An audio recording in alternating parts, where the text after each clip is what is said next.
première fois à quelques mètres du meurtrier présumé de leur fils. Les parents d'Arthur Noyer refusent de prononcer le nom de Nordal Lelandais. Ils l'appellent l'autre. Je n'appréhende pas de voir l'autre, d'où le savon. Arthur sera là. Et j'espère que celui qui appréhende le plus, ce sera le bon. Nordal Lelandais est né le 18 février 1983 à Boulogne-Billancourt. Peu après sa naissance, la famille emménage à Dométia en Savoie.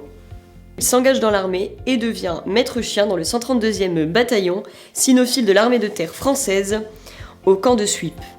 Il est nommé caporal en 2003, mais suite à des troubles psychologiques, il sera amené à quitter l'armée en 2005, selon l'AFP. Durant son temps libre, il se passionne pour les belles voitures, les sports mécaniques, la boxe thaï et les vidéos de bagarre.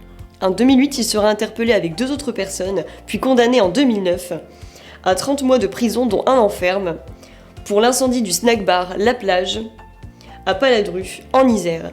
Il purgera sa peine sous bracelet électronique à son domicile. Le 4 avril 2018, la presse révèle que le principal suspect de l'affaire Maëlys était visé par une plainte pour mise en danger de la vie d'autrui, avec risque immédiat de mort déposée par son ex-petite amie en juillet 2017. Nordal Lelandais est jugé devant la cour d'assises de Chambéry, en Savoie, pour la mort d'Arthur Noyer, un jeune militaire disparu en avril 2017. Il reconnaîtra être à l'origine de la mort du jeune caporal au cours d'une bagarre qui aurait mal tourné, une version qui répétera à l'ouverture du procès le lundi 3 mai. Jugé violent, avec une vie professionnelle et sentimentale instable, sa personnalité s'affine lors de ce premier jour. Le lendemain, la matinée sera consacrée à l'audition des ex-compagnes de Nordal Lelandais. L'un des derniers témoignages de ce mardi matin a fait sensation devant la cour d'assises de Chambéry. Connue dans la presse sous le pseudonyme Karine, la jeune femme de 41 ans décrit son ancien compagnon comme un agresseur, tout en admettant avoir eu des sentiments pour ce dernier. Possessif, jaloux et menteur, elle a indiqué avoir porté plainte à 2 reprises contre l'accusé pour des faits de harcèlement.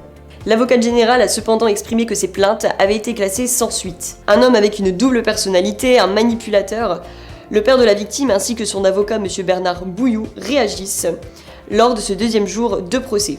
Lors de son audition libre, le maître chien s'est adressé directement au portrait posé aux pieds des proches d'Arthur Noyer. Puis il revient sur ce qui s'est passé sur cette nuit du 11 au 12 avril 2017. Un ancien codétenu de Lelandais a livré un témoignage accablant au 4e jour du procès. Il avoue à la barre des assises que le militaire lui a confié en 2018 avoir frappé la victime avec une pierre après s'être refusé une faveur sexuelle. Ce témoignage est embarrassant pour l'accusé qui soutient depuis ses aveux que le caporal Noyer a déclenché la bagarre ayant précédé son décès. Toutefois, la crédibilité du témoignage est questionnée en raison de la variation de ses déclarations. Les expertises médico-légales examinées ce jeudi après-midi n'ont apporté aucune certitude sur les causes de la mort, jugées compatibles avec la version des faits, défendue jusqu'à la fin du procès par Nordal Lelandais. Enfin, l'émotion monte d'un cran lorsque les proches de la victime se succèdent à la barre. Face aux expertises qui restent muettes, ils invitent l'accusé à dire la vérité et à respecter la mémoire de la victime. Le verdict tombe le mardi 11 mai, Nordal Lelandais est condamné à 20 ans de réclusion criminelle, assorti d'une période de sûreté de 2/3, pour le meurtre du caporal Arthur Noyer.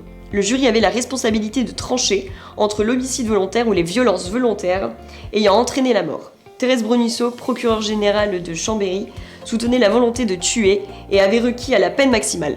À la sortie de l'audience, la famille se dit satisfaite du jugement. Qu'il y ait 30 ans, 20 ans, 15 ans, peu importe, ça ne nous mènera pas Arthur. Nous, on voulait que la société, que le système, que tout le monde reconnaisse que c'était un meurtre, que notre fils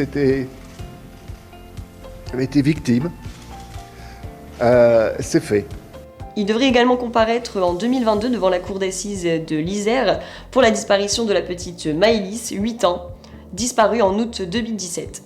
L'ancien militaire est mis en examen pour meurtre dans cette affaire.